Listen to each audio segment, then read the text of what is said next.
ನಾನು ರಂಗಶಂಕರ ಕಟ್ಟಿಲ್ಲದೆ ಇದ್ದಿದ್ರೆ ಏನಾಗ್ತಾ ಇತ್ತು? I would have just bean an ordinary actress, a good actress, but an actress. Actress ಜೀವನ ಅಷ್ಟೇ.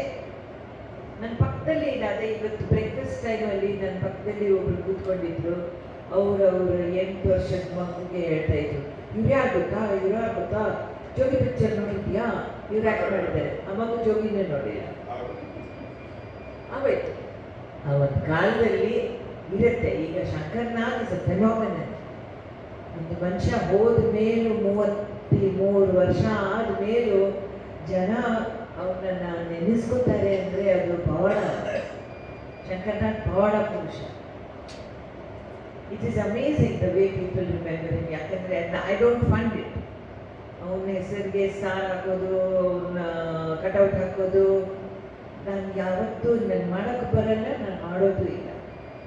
ಈ ಪಾಪ್ಯುಲಾರಿಟಿ ಏನಿದೆಯೋ ಇದೆಲ್ಲ ಅವನು.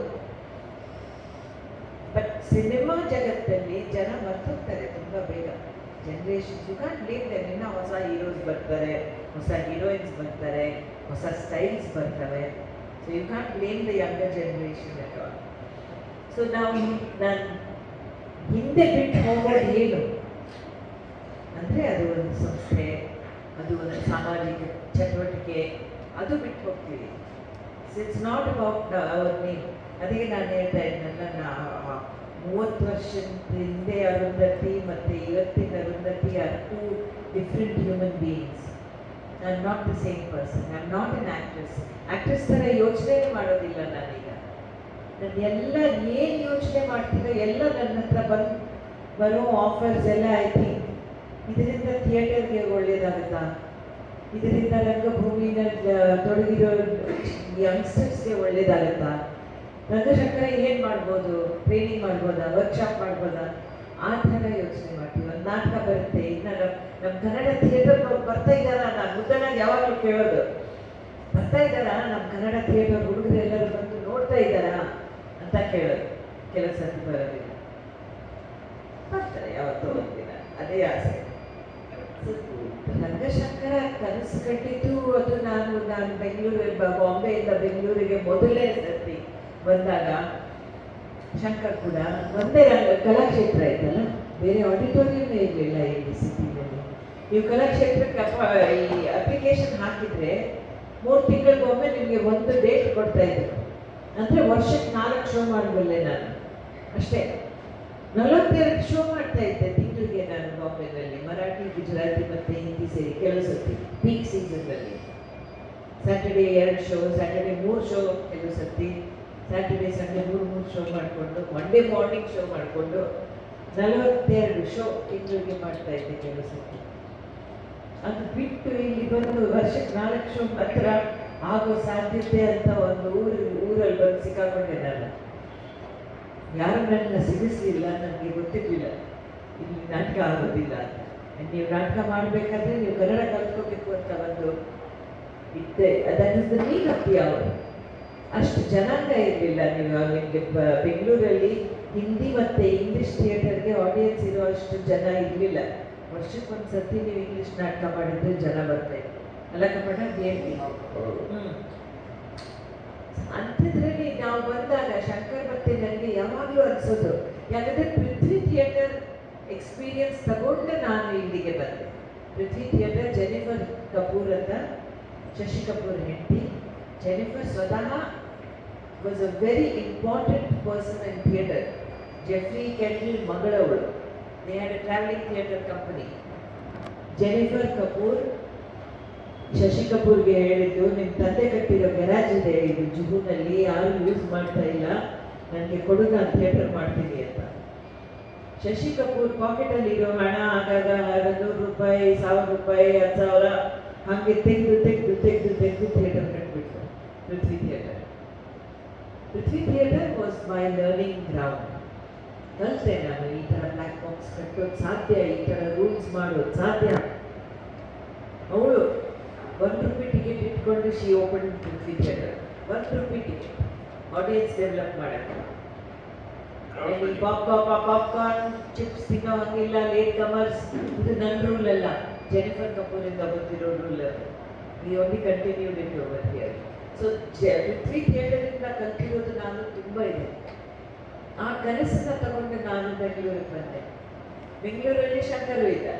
ಶಂಕರ್ಗೂ ಥಿಯೇಟರ್ ಬೇಕಾಗಿತ್ತು. ಅವ್ನು ಚಮಿಲ್ದಾಸ್ ಅಂತ ಒಂದು ಮೂವ್ಮೆಂಟ್ ಇದೆ ಮಹಾರಾಷ್ಟ್ರನಲ್ಲಿ, ಚಮಿಲ್ದಾಸ್ ಶಾಲೆ. ಕಮರ್ಷಿಯಲ್ ಥಿಯೇಟರ್ ಅಫೋರ್ಡ್ ಮಾಡೋಕ್ಕಾಗದೇ ಇರುವಂಥ ಹವ್ಯಾಸಿ ರಂಗಭೂಮಿನವರೆಲ್ಲರೂ ಸೇರಿಕೊಂಡು ಒಂದು ಶಾಲೆಯಲ್ಲಿ ಒಂದು ಈ ಥರ ಕ್ಲಾಸ್ ರೂಮಲ್ಲಿ ನಾಟಕ ಮಾಡೋಕ್ಕೆ ಶುರು ಮಾಡಿಬಿಟ್ರು. 5 ರೂಪಾಯಿ ಟಿಕೆಟ್.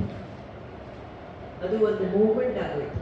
ಯಾಕಂದರೆ ಎಷ್ಟು ಅಫೋರ್ಡೆಬಲ್ ಇತ್ತು ಅದು. ಅಂದರೆ ಅಲ್ಲಿ ಸತ್ಯದೇವ್ ದುಬೆ, ಸತೀಶ್ ಹಾಳೇಕರ್ ಇಂಥ ದೊಡ್ಡ ದೊಡ್ಡ ಅಮೆಟೋರ್ ಥಿಯೇಟರ್ ಏನಂತೀರ ದಿಗ್ಗಜರು, ಅವ್ರು ಅಲ್ಲಿಂದ ಕೆರಿಯರ್ ಶುರು ಮಾಡ್ಕೊಂಡ್ರು.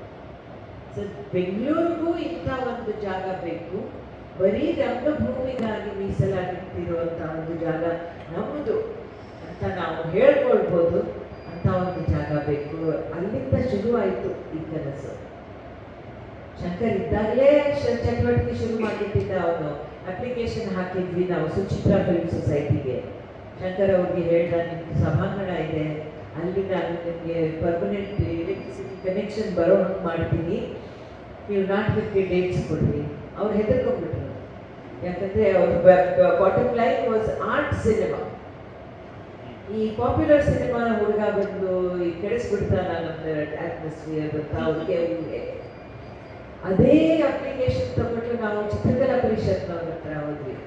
ಚಿತ್ರಕಲಾ ಪರಿಷತ್ಗೂ ಅದೇ ಇದಕ್ಕೆ ಈ ಶಂಕರ್ನಾದಂಥ ಒಂದು ಸಿನಿಮಾ ವ್ಯಕ್ತಿಗೆ ನಾವು ಥಿಯೇಟರ್ ಕೊಟ್ಬಿಟ್ರೆ ನುಗ್ಗಾಕ್ಬಿಡ್ತಾನಲ್ಲ ಇವನು, ನಮ್ಮದು ಆರ್ಟು ವಿಜುವಲ್ ಆರ್ಟ್ ಕಾಂಪ್ಲೆಕ್ಸ್ ನಮ್ಮದು ಕೆಟ್ಟೋಗ್ಬಿಡುತ್ತೆ ಇಲ್ಲಿ ವಾತಾವರಣ ಅಂತ ಅವರು ಇಲ್ಲ ಅಂದ್ಬಿಟ್ರು. ಸೊ ಅವ್ನು ಬದುಕಿರ್ಬೇಕಾದ್ರೆ ಈ 2 ಸಂಸ್ಥೆಗಳು ರಿಜೆಕ್ಟ್ ಮಾಡಿಬಿಟ್ರು ಅಪ್ಲಿಕೇಶನ್. ಕರೆಕ್ಟ್, ಅವ್ರು ಹೇಳಿದ್ದು ಅವ್ರ ಭಯ ಕರೆಕ್ಟ್. ಅದು ಅವ್ನು ಹೋದಾಗ ಇದಿಷ್ಟು ಮಾತ್ರ ಆಗಿತ್ತು. ನಾವು ರಮೇಶ್ ಭಟ್ಟು, ಸೂರಿ, ನಾನು ಅವ್ನು ಹೋದ್ಮೇಲೆ ನಮ್ಮ ನಾಟಕ ಅಂತೂ ಮಾಡ್ತಾನೆ ಇದ್ವಿ. ವಾಟ್ ಡು ವಿ ಡು, ಬೇಕು ನಮಗೆ ಥಿಯೇಟರ್ ಬೇಕು, ಚಲೋ ಲೆಟ್ಸ್ ಟ್ರೈ ಅಂತ. ಆ ಕನಸು continues like recurring dream. And ಕೆಲವು ಕನಸುಗಳಿಗೆ ತುಂಬಾ ಸ್ಟ್ರಾಂಗ್ DNA ಇರುತ್ತೆ. ಒಂದು ಮಗು ಹುಟ್ಟಬೇಕಾದ್ರೆ ಅದರ DNA ತುಂಬಾ ಸ್ಟ್ರಾಂಗ್ ಇರಬೇಕು. Because the dice is rigged for the child not to be born, but the child is born to you. Why is your child born to you? Why is Kavya born to me? ಹಂಗೆ ಈ Ranga Shankara this idea ಬೇಕಾದ ಥರ ಬೇಕಂದ್ಕೊಂಡ್ಬಿಟ್ಟಿದೆ. ಈಗ ನಾನು ಅದನ್ನು I could not shake it off. Shake ಮಾಡಕ್ಕೆ ಹೋದ್ರು ಮತ್ತೆ ಮತ್ತೆ ಮತ್ತೆ ಮತ್ತೆ ಬಂದು ನೀನು ಮಾಡ್ತೀಯಾ ಮಾಡಲ್ವಾ ಅಂತ. ಆಗಾಗ it instigates you. So it's a long journey, 10 years.